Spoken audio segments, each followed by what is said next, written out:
Топчугүл Шайдуллаева Абысындар. Аңгиме. Үн коштоп аудиолоштурган Айзат Канатбек кызы. Район борборунан айылга келин алып келгендер түн жарымда келишти. Күйөө болгон киши жашы эбак 60 таркалаган, кемпиринен айрылып бир топ жыл бой калган эле. Эртели кеч биринекин малы тармаркасы менен алектенген бул жоош момун чал балдарына кемпир алам деп да айтпады. Бирок уулдары менен инелери абышкан акыркы учурда чүнчүй баштагандан улам ага жубай табууну чечишкен. Эми мынтип ага кемпир эмес, 40-тын кырына эми келген бетинин кызылы кете элек келин туш болуп отурат. Жаш келинди адеп көргөндө абышка чочуп кетти. Мындай жашай алам деп ойлобосо керек ал. Келин да чочуп кетти. Абышканы мынчалык картаң деп ойлогон эмес эле.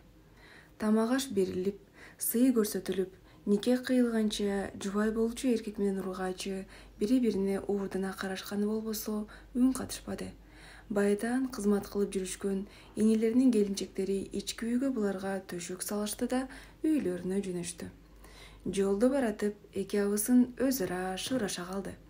Бирин-бири тааныбаган, биринчи жолу көрүшүп жаткан эркек менен ургачы кантип жакындашып, кантип төшөккө жатышат болду экен. Эки келиндин ою бир жерден чыкты.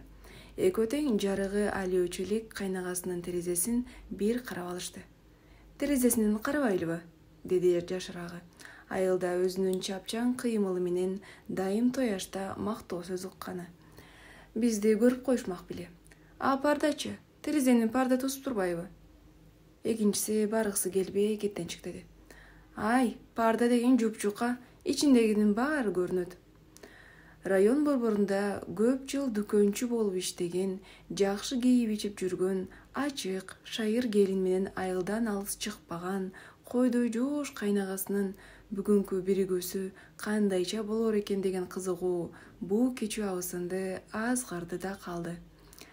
Ал көңүлсүнбөй, кетенчиктеген абысынын колун алды да экөө кайнаганын жатаар бөлмөсүнүн терезенин түбүнө келишти. Чын эле, парда деген аты эле болбосо, ичиндегинин баары көрүнөт экен. Булар келип, терезени акмалап жаткан учурда жубай болушкандар төшөк салынган үйгө кирип калышкан экен. Кайнагасына жубай болчу келин шаша-буша чечинди да төшөк ичине кирип кетти. Андан соң абышка чечине баштады. Ал шашпай чечинди. Керели кечке эшикте чарба менен жүргөн чал ар дайым кабаттап жылуу кийинчү. Адегенде анда-санда сыйга бир кийчү кара костюмун чечти, аны бапестеп ордуна илди, анан ичине жүн салып шырылган камзирин, анан токулган кофтасын, көйнөгүн. Абышка жай кыймылдап, сансыз кийимдерин чечкен соң, ич кийимчен төшөккө жакындап келатып, эшикти бекитти, чала була жабылган парданы мыктылап жапкысы келдиби айтоор, терезе тарапка басты. Баятан оозунан шилекей акканча абышканы биринчи жолу көргөнсүп, эси ооп карап турган терезе артындагы эки абысын өздөрүн көздөй басып келаткан кайнагасын көргөндө чымын-куйун болуп качып жөнөштү. Абышка аларды көргөн жок, шашпай, парданы оңдоп, жакшылап жапты, жарыкты өчүрдү. Мештеги от өчүп калбасын деп ага көмүрдөн мол салды да саамга буйдалай түштү. «Ай, кап, жана малга да чөптү сала келбей, унутуп калган турбайынбы? Эми кийинип тышка чыгайын десе, төчөктө жаткан келин эмне дейт? Кыштын күнү түн узун, малга чөп бербесе да болбойт». Чал сыртка чыгып келгенге кайра кийине баштады. Муздак жыйыркан ичинде бүрүшүп, малга чөп салганы кеткен чалды күтүп жатып, келин эмнелерди ойлойт экен. Ал көзүн жумуп алып, алгачкы келин болуп барган түндү эстеди. Анда баары башка эле.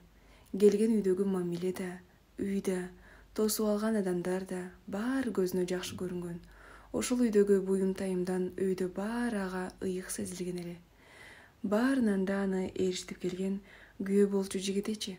Көзүнүн агы менен тең айланып, жанынан карыш жылбай, ошол түнү өзгөчө мээримдүү, өзгөчө жарыкер эле. Узатып келген досторучу, шарактап, ыр бийлешип.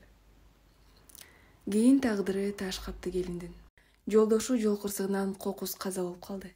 Жаңы баскан уулун энесине калтырып коюп, Район борборунда дүкөнчү болуп иштеген ал тиричиликтен кыйналган жок. Жалгыздыктан, дүкөнгө кирип чыгып тийишкендерден тажады. Өзүнүн артынан чубап айтылган ушак айыңдан тажады. Анан мынтип айылга келип, чалда болсо бир эркектин этегин кармап тынч жашагысы келди эле. Аңгеменин аягы.